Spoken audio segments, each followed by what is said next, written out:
Assalamualaikum warahmatullahi wabarakatuh.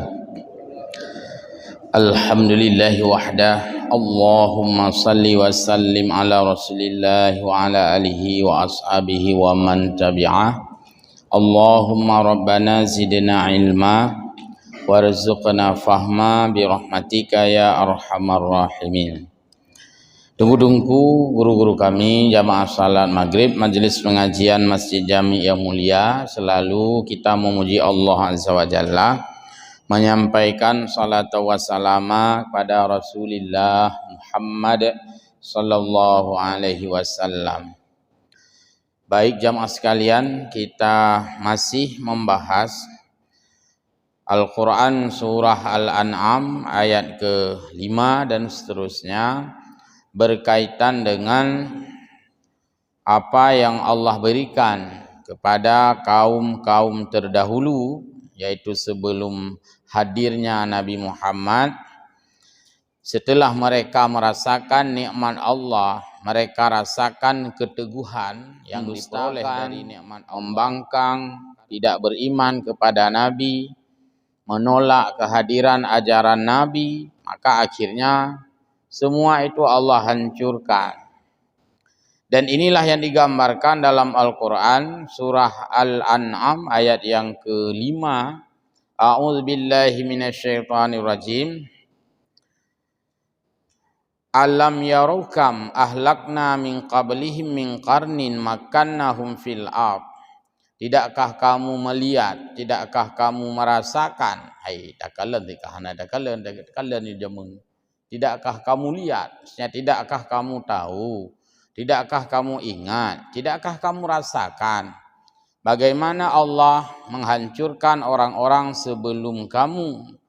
Orang-orang sebelum kamu maksudnya sebelum hadirnya Nabi Muhammad ke atas permukaan bumi. Dan di dalam tafsir di sini dijelaskan 3 sampel. Yang pertama kaum Nuhin, kaum Nabi Nuh. Tidak asing lagi cerita itu Samudin dan kaum Samud. 3 ini berurutan, jadi masa yang berdekatan. Ad itu adalah kaum Nabi Hud. Jadi Ad ini juga diceritakan dalam Al-Quran, dan kalau mungkin kita ingin simpel, cerita-cerita itu disebutkan di dalam banyak tarikh, ya, ilmu sejarah dengan berbagai macam judulnya. Di antara lain adalah Tarikhur Rasul, sejarah para rasul, dan itu bagus, tebal bukunya, kalau rajin dibaca ya bisa diserap bagaimana kaum Nuh, bagaimana kaum Ad, bagaimana kaum Samud itu, di mana Allah memberikan mereka makannahum fil ardi malam numakil lakum. Dibandingkan dengan kita hari ini, jauh yang mereka rasakan itu lebih besar. Termasuk di sini disebutkan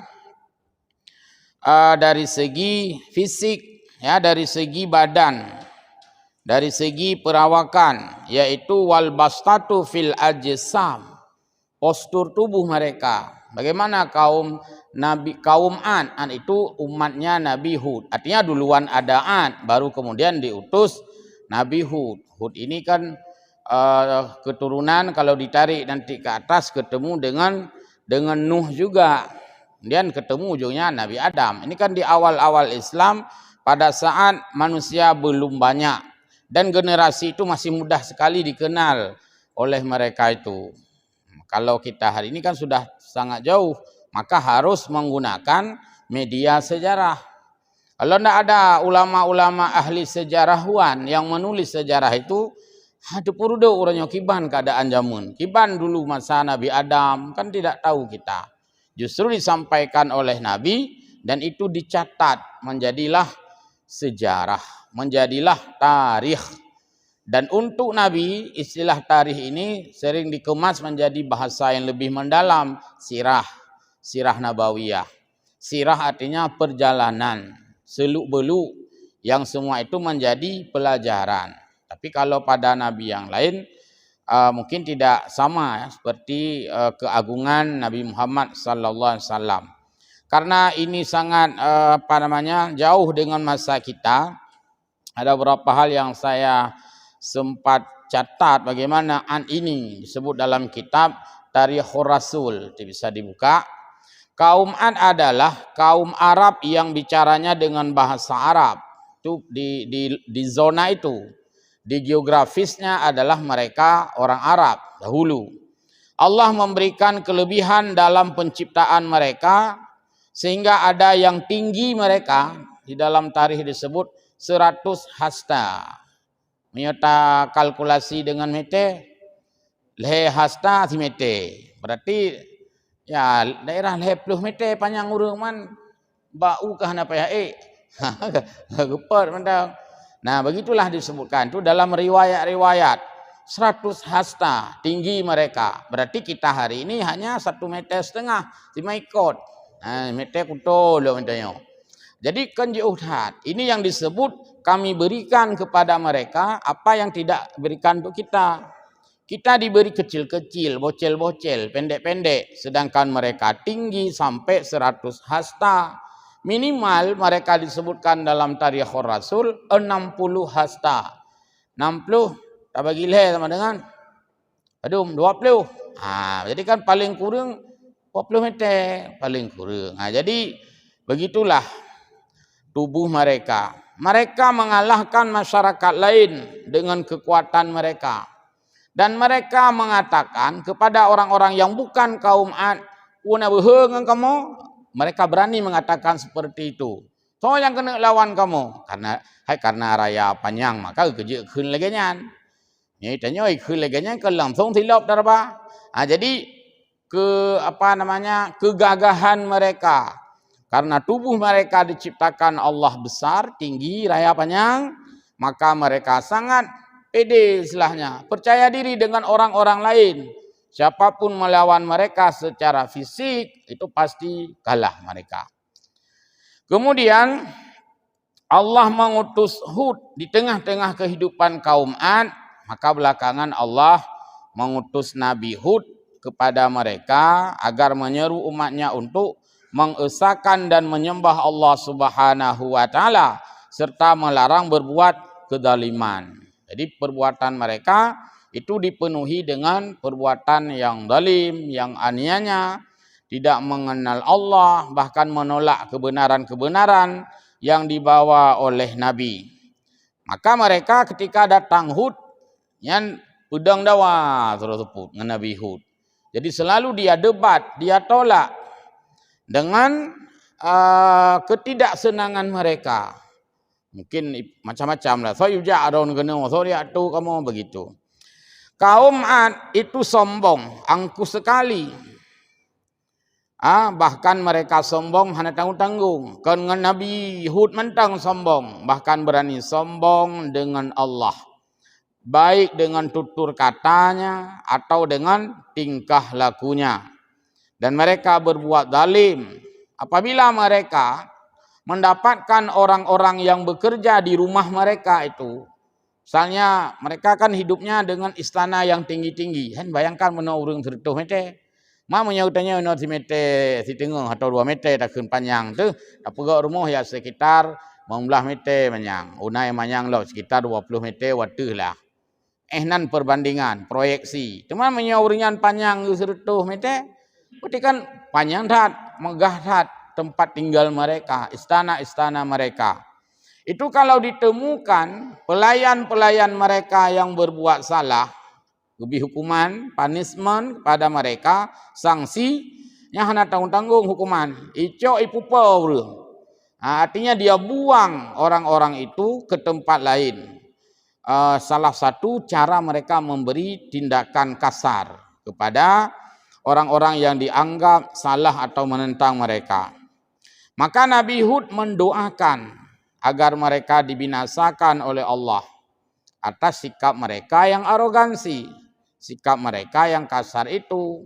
Jadi berdoa oleh Nabiullah Hud alaihi salam supaya mereka itu ya nyohang kemah Allah Taala lagi nyoh pelangu ada yang menang kira-kira. Jadi Nabi Hud mengadu kepada Allah. Allah tidak, karena seorang nabi Jadi Allah terima doanya, akhirnya diberikan balasan kepada mereka dengan cara Allah tidak menurunkan hujan selama 7 tahun. Mengulang ayat Quran, wa arsalna sabaa alaihim midrara. Padahal Allah sudah memberi kemudahan kepada kaum Ad itu dengan hujan yang sangat terus menerus yang lebat kapanpun. Tak perlu minta hujan pun, hujan sudah teratur sekali. Tapi karena tadi mereka berbuat zalim, mendebat bahkan melawan kehadiran Nabiullah Hud, akhirnya Nabiullah Hud berdoa pada Allah, lalu hujan yang tadinya begitu lebat turun untuk mereka, menyirami tanah-tanah dan tanaman mereka, maka Allah gebibala, gecabut nikmat hujan. Akhirnya mereka hidup kekeringan, kering dalam keadaan kemarau panjang. Ana tanggung disebutkan dalam tarikh sampai dengan sab'a sanah, 7 tahun. Trip 7 tahun. Lalu mereka mengalamilah masa paceklik, masa yang cukup parah di mana tumbuhan mereka mati, hewan-hewan pun ya sengsara karena dosa mereka dan ulah mereka. Kemudian Allah menugaskan 70.000 malaikat membawa angin di bawah tanah. Kiban fum angin di bawah tanah yang lagi tak ini babak TV, babak YouTube, tornado kan. Putar-putar ya. Angin dari tanah kan artinya ada menana dari tanah angin. Jadi nyan angin buah anjing kan pu, buah teh. Angin buah teh, angin telur anjing. Jadi itu sudah diberikan dahulu kepada kaum Ad. Angin itu dari tanah berputar-putar sehingga membuat mereka kocar kacir. Jadi kiban demangan Nabi Hud kawai pumukleh. Kawai pumukleh lagi kisah Nabi Nuh dan kaumnya awai pumukleh yuk kapai. Ini demikian juga saat itu disebutkan Nabi Allah Hud dan beberapa orang yang sudah beriman, kurang beriman jid pilih jero. Masih sedikit sekali, yang lain mandu menentang Nabiullah Hud. Orang beriman itu ya dipisahkan barisannya oleh Allah. Diserukan oleh Nabiullah Hud, kita dapat aba-aba bahwa tempat kita domisili ini akan datangnya musibah dan malapetaka besar, jadi mereka diasingkan atas petunjuk Allah Subhanahu wa taala. Ayat pemukleh ro yang lain abih hancu tupiru fengfor ya reo. Begitulah keadaan huru-hara. Ini makna ayat fa ahlaknahum. Lalu kami hambukan mereka. Hancur gerusak mandum oleh Allah SWT sehingga porak-poranda. Porak-poranda itu yang dalam bahasa kita, porak artinya hancur, poranda artinya tepiru. Jadi hancur dan tepiru kehidupan kaum Ad pada saat itu. Lalu ketika angin itu datang, maka pada akhirnya mereka itu tenggelam ke dalam tanah. Maka nak dua cerita kaum Ad. Nah yang menyebutkan Allah geputruh angin. Nah yang menyebutkan Allah mereka tenggelamkan. Jadi yang benar, dua-dua benar memang. Pertama dengan angin yang menerbangkan mereka, yang meluluh lantakkan mereka. Kemudian disusul lagi dengan tenggelam mereka di dalam tanah alias diun libumu. Ya un menyukun hana tinggal luar. Ya berarti hana lihat ke un, ya hana mencit pilih. Maka bumi umatlah kaum Ad ketika itu. Berarti kaum Ad kan kaum umat betul lah. Ad itu dari nama orang tadi. Ya, karena pemimpinnya itu Ad ya. Itu nanti dibaca di dalam kitab-kitab sejarah Nabi. Ya, banyak sekali sekarang sudah dicetak dengan berbagai cetakan dan judul yang bermacam-macam. Maka Nabi Hud mendoakan kecelakaan bagi mereka itu sehingga Allah mendatangkan angin yang pada akhirnya nanti mereka ditenggelamkan. Setelah bergelimpangan semuanya badai pasir datang menelan dan menenggelamkan mereka. Selamatlah Nabiullah Hud dan beberapa orang yang setia, yang loyal, yang cinta mengikuti dan beriman kepada Nabiullah Hud. yang lain habis semua. Hampir-hampir sama dengan sejarah kaum Nabi Nuh. Nanti kedepannya setelah kisah Ad ada kisah Samud. Karak-karak sama. Ujung-ujungnya apa? Fa'ahlakna. Sampel bahwa mereka dihancurkan. Ini adalah cerita non-fiksi. Kan cerita gepegat-pegat. Memang cerita apa adanya. Cuman kita tidak melihat. Bahkan Nabi Muhammad pun tidak melihat. Tapi Nabi Muhammad beriman dengan firman Allah. Cerita itu menjadi refleksi sejarah. Itu dilakukan kezaliman oleh orang-orang dahulu. Lalu Allah murka. Nah, jadi ini pelajaran yang cukup berharga. Kemudian dijelaskan di dalam ayat. Fa'ahlaknahum bidzunubihim. Hancur mereka itu lantaran dikaitkan dengan dosa mereka. Pertanyaan, mamunya hana dosa hanjeu pancu. Hai ya Allah hana pancu adik hana dosa tapi je pancu. Tapi kan Allah gebangun sebab katanya. Gepegat katanya sebab supaya itu menjadi sunnatullah. Karena mereka berbuat zalim dengan dosa-dosa mereka, maka datang murka Allah untuk menghancurkan kehidupan mereka. Itulah dalam ayat yang lain itu sebagai azab ya, supaya liyadzuqul azab. Kita terjemah saja mengaku peratha ke. Nyempeh tak lagi mak menggaya ke. Ku peratha kata apa? Liyadzuqul azab dalam Al-Qur'an agar mereka merasakan bagaimana pedihnya atau azab Allah Subhanahu wa taala. Kita lanjut lagi ayat ini tadi dalam sejarah saja. Apa ini lagi? Walau nazzalna 'alaika kitaban fi qirtasin. Sekiranya kami menurunkan kepadamu hai Muhammad kitab itu fi qirtasin, pada saat kitab turun itu dalam bentuk kertas. Jadi kosa bahasa Arab kertasnya qirtas. Memang kertasnya dari bahasa Arab qirtas ya. Tapi spidol kan dari bahasa Arab, spidulnya hana kertas. Jadi qirtas. Kertas, sekiranya Al-Qur'an turun dalam bentuk kertas yang dipegah oleh Allah. Karena Quran kan turun dalam bentuk kertas.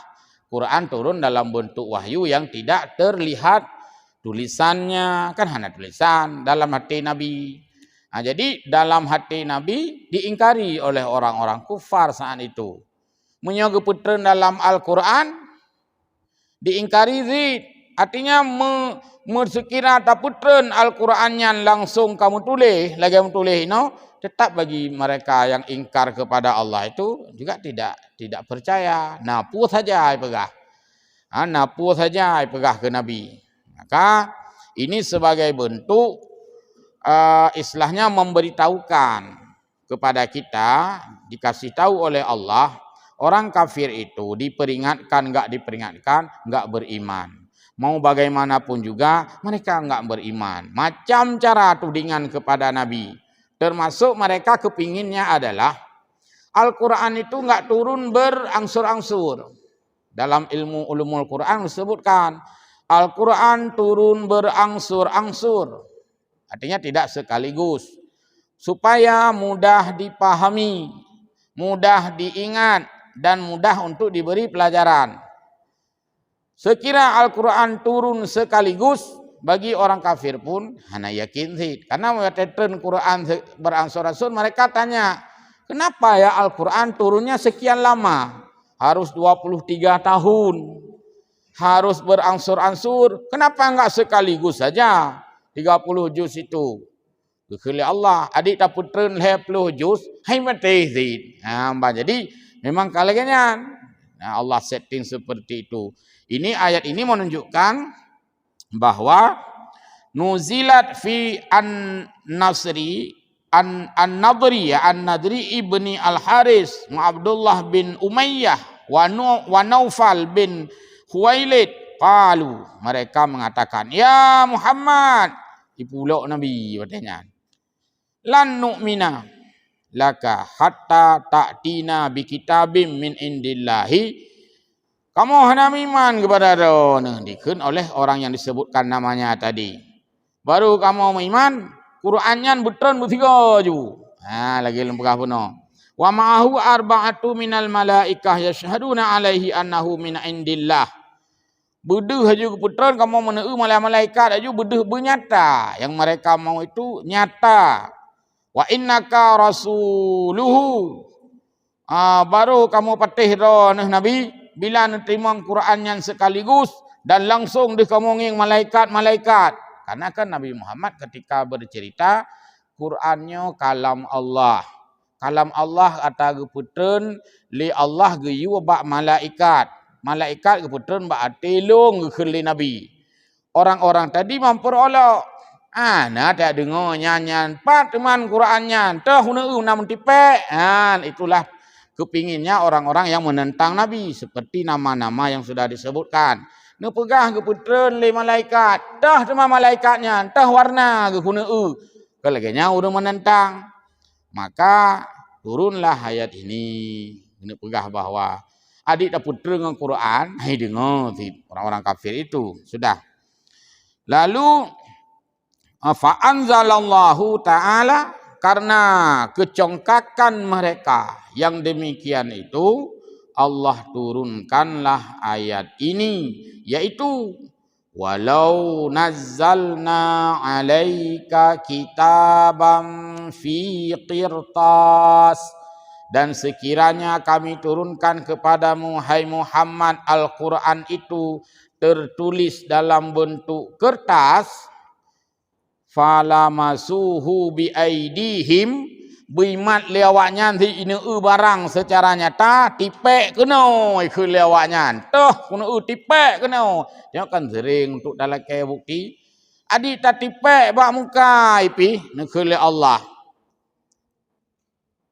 Mereka juga tidak beriman, yakni apa ini, yanuhu wa massuhu bi aidihim, tayumat bajarau tayurgamnya hai Quran seolah-olah, maka mereka juga tidak beriman. Wa innama dzukiral lumsu wa lam yadhkuril muayanah li annahu ablaghu fi iqa'il ilmi bi syai'i. Lagi istilahnya tak pengam labah tak sa dalam mubah baru peti hanti peti. Jadi itu watak orang keras. Lagi urang beujam seji. Beujam seji kan macam cara tak pegaknya memang apa boleh buat. Tapi kameng memang tang boleh noh juga. Tu tapi kameng tu. Beu si ikut lau chi si hang ku ja si ikut. Ni hanya dapat sale yan. Dapat nai ledum menyo si kameng baru kerja. Nyo hana si kameng hana kerja. Nyo kamu nai ledum adik tak si kameng me hana kerja. Tajuk peng long nyo lih wa beut. Belen wa ni dang pintu sira-sira. Hana si kerja. Nyo memang hana kena kerja. Ya hana pun dak pegah li ya. Memang hana lut. Jadi orang-orang yang menentang Nabi begitulah. Kerasnya kontradiktif, rasa melawan mereka terhadap kebenaran. Laqala alladzi kafaru inna hadza illa sihrun mubin. Kalagenyan sampaikan oleh Allah, sekiranya Al-Qur'annya kamu putreun ba Nabi Muhammad kamu tulis alian tatipek dalam tayuman cok mat be ha betih Al-Qur'an cok mat dumnan ka peuy keun le urang kafir itu. Laqala alladzi kafaru, maka mereka akan mengatakan inna hadza illa sihrun mubin. Ini tidak lain adalah sihir yang nyata. Jadi adik dan putra tetap mereka tidak iman. Bahkan menuding Al-Quran adalah sihir yang nyata. Jadi mereka tidak percaya kepada mukjizat yang ada pada Nabi. Mukjizat itu dituduh sebagai sihir. Al-Quran ini dituduh sebagai syair, sebagai rekayasa yang dilakukan oleh Nabi Muhammad. Yakni lau anzalna alaihim kitaban kama sa'aluhu sekiranya kami menurunkan Al-Quran seperti mau mereka, bumu tulis, bumu tipek, benar? Lama amanu bihi. Lamanya kentrip berarti ji. La artinya sungguh, ma artinya tidak. Berarti sungguh tidak beriman juga mereka itu. Nyakun lama bahasa Arab dalam kalimat taukid. Ya. Walaqalu, bahkan mereka sungguh akan mengatakan hadza sihrum mubin. Ini tidak lain adalah sihir yang nyata bagi mereka. Kama qalu, seperti yang banyak disampaikan oleh sejarah-sejarawan yang sudah diuraikan ya di dalam kitab-kitab tarikh atau kitab-kitab cerita tentang Nabi. Yang ceritanya kiban cara bak karang cerita. Memang hireun gitu ya. Kiban cara bak gesajikan ke tanya buku ceritanya. Maksud kisah Nabi. Kan kena tahu karang-karangnya. Berarti ge pusaho ile pertama ayat Quran. Saho le mandung, ge inventarisir. Yang kedua, ge pusaho bina hadis. Yang kedua, ge pusaho bina asar. Asarnya ucapan dari sahabat. Kemudian kepada yang di bawahnya ucapan-ucapan sahabat, riwayat-riwayat. Lalu getulis, kumpulkan, gesarikan, gesajikan, gepeap labah katanya. Inilah kisah. Maka hayatnya urung tulis kisahnya luar biasa hebat dan dia punya jasa yang tak terhingga. Lagi katanya almarhum meninggal, gure katanya juga ku Imam Syikmon Gedung, almarhum Tengku Haji Hanafiyah Ma'awiyah. Yang tak pegah contoh ile yang nyata katanya. Bagaimana jasa beliau? Semoga Allah mengampuninya dan memberi pahala yang sangat banyak kepadanya. Bagaimana jasa beliau ketika getulih sejarah, karena yang pulau-pulau bak kertas ya, daftar nama-nama ulama sejarah, bahkan yang pegat sejarah Arab sama lagi sejarah urawai kan ana dua wakinan setiap hari dia itu berjalan. Itu ya riwayat Abu di Kuta Fajar. Budah jak gede, yak menempak telefon keluarga yang tahu. Pajan lahi, pajan pulan, pajan pulit. Nah, kalau yang sudah meninggal demikian juga, setet. Entu hana tapi kan keluarga kaknya nah ini orang kajo gak setet. Jadi dia hasilkan sebuah karya yang disebut dengan sejarah.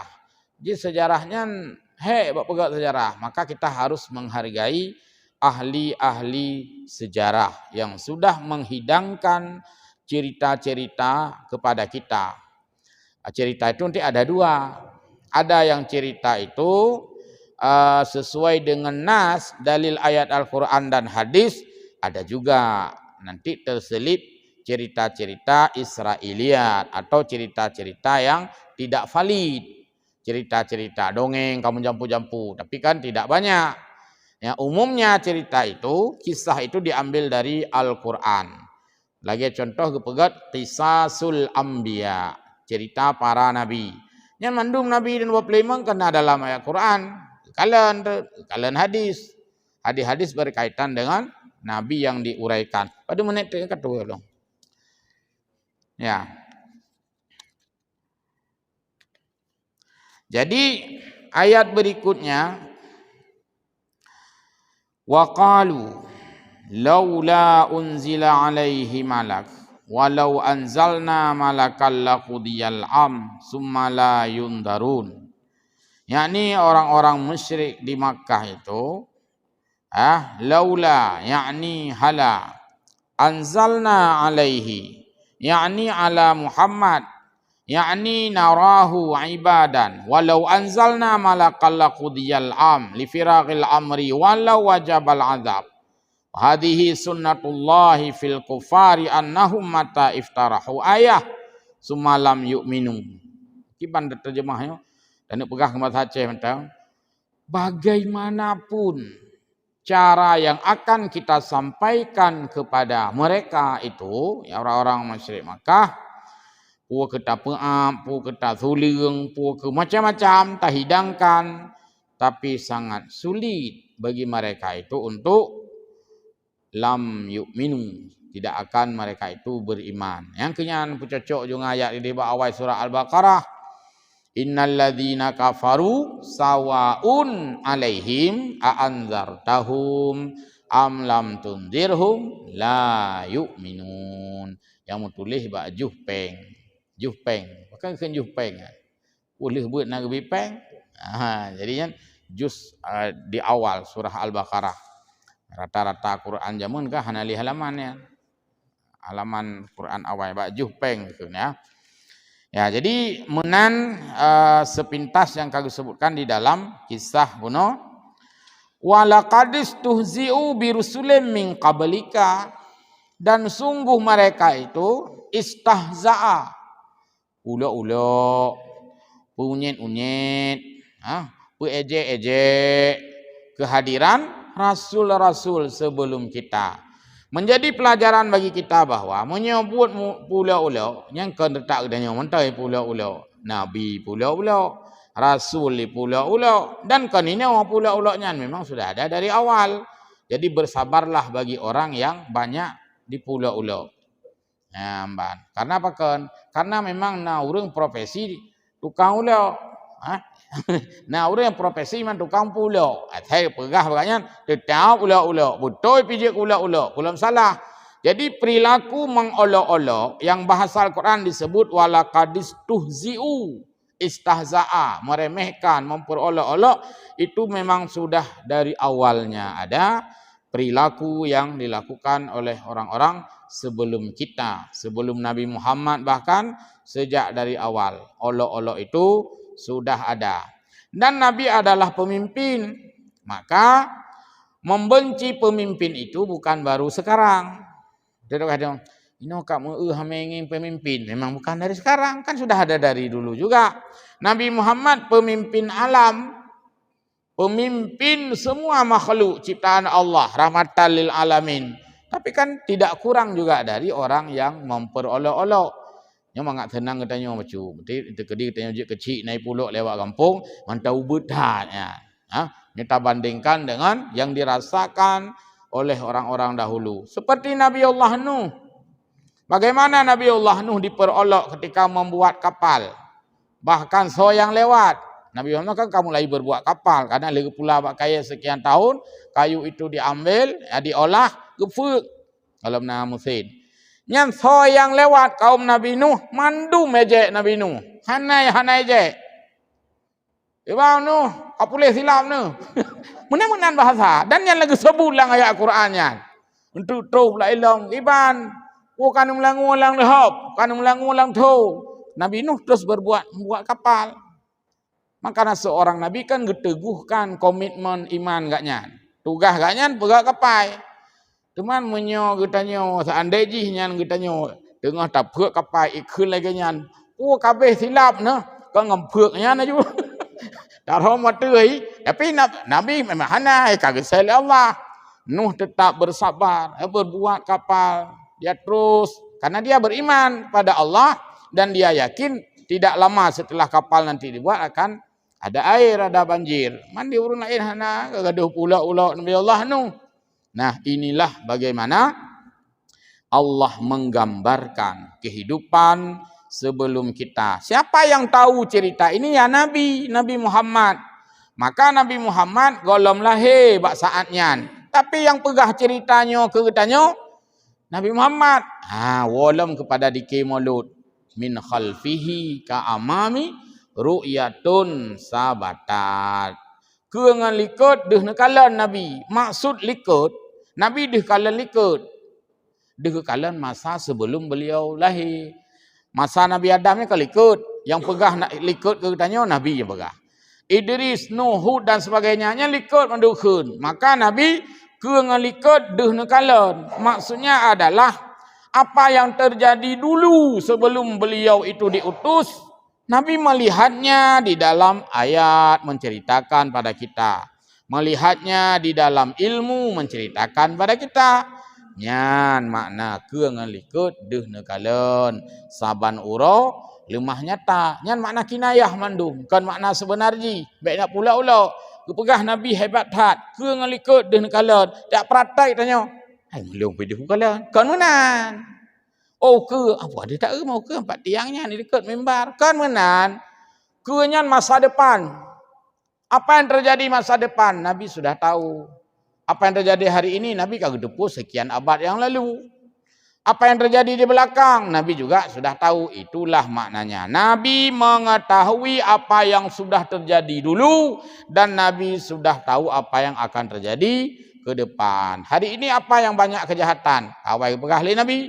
Nanti umatku begini. Yang kan kedepu Nabi masa depan. Maka ada hadis Nabi yang diawali dengan kalimat sayati zamanon. Akan datang suatu masa umatku nanti begini. Kepegahnya kajamun kali Nabi. Yang gehun ke. Pu yang terjadi liket. Maka gehun liket. Maka gesusun syairnya. Min khalfihi ka'amami ru'yatun sabatat. Wala yura dilluhu fisyamsi itu fatanian naat nabiyan. Afai jaman. Jadi yang baik ni terjemah dengan makna bahasa itu, tapi makna kinayah, makna penuh dengan simbol. Tapi hotel lah. 5 menit tu tak baca ayat lain tanggung ya. Atau nak pertanyaan silakan mungkin. Ayat lain agak panjang.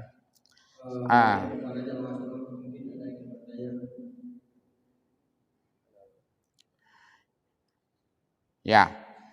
Kalau tidak ada, kita lanjut 1 ayat lagi. Sayang 5 menit dah bawa teh. Qul siru fil ardi thumma anzuru kaifa kana aqibatul mukadzibin. Nakali Allah Subhanahu wa taala di dalam ayatnya bahwa katakanlah hai Muhammad, qul siru fil ardi, menggembara, berjalan, melihat, wait di atas buminya oleh Allah. Kelilinglah bumi ini. Rasakan kiri kananmu terhadap ciptaan Allah. Summanzuru, lalu kamu perhatikan, kamu analisa, kamu lihat kaifa kana aqibatul mukadzibin, apa yang dirasakan oleh orang-orang yang mendustakan ayat-ayat Allah Subhanahu wa taala. Jadi kalimat qul siru fil ardi nukuli Allah bak Nabi Muhammad. Hai Muhammad, pegah sahabat umat. Ya Muhammad, qul liha ulail mustahziina. Terutama pegah kepada orang yang ulak-ulak benar. Kena pegah bahawa aci pegah saat putra laba orang ipu ejek-ejek agamanya kena tanya. Putra laba orang ipu ulak-ulak Nabi. Putra laba orang ipu pegat maksiat. Putra laba orang bengeh ke ulama mana kira-kira. Putra laba lah yang dum. Hana laba yang laba adalah mereka nanti akan menjadi hancur. Jadi hancurnya ada dalam makna pribadi, ada dalam makna secara global, hancur. Maka oleh Nabi, apabila kamu serahkan urusan kepada seorang yang bukan ahlinya, maka fantadri sa'ah, kamu akan melihat kehancuran. Hancurnya artinya relah. Ya, jadi kan berarti hancur. Tajuk motor ke orang hancur bah, tayu bah tu relah motor kan. Yang khun kiamat artinya. Maka tunggulah kiamat. Kan berarti baik kami ini motor kah hancur motor. Kiamat dunia tu kan. Minimal motornya relah. Dan lain-lain yang tentu banyak sekali dijelaskan oleh ulama tafsir dalam kitabnya, menjadi semuanya adalah iktibaran, menjadi pelajaran dan menjadi putar pegahnya amsal, contoh yang kami sebutkan ulike. Baik tunggu-tunggu, demikian mudah-mudahan manfaat. Insyaallah terlanjutkan malam Kamis yang akan datang. Wallahul muwaffiq ila aqwamit thariq. Wassalamualaikum warahmatullahi wabarakatuh.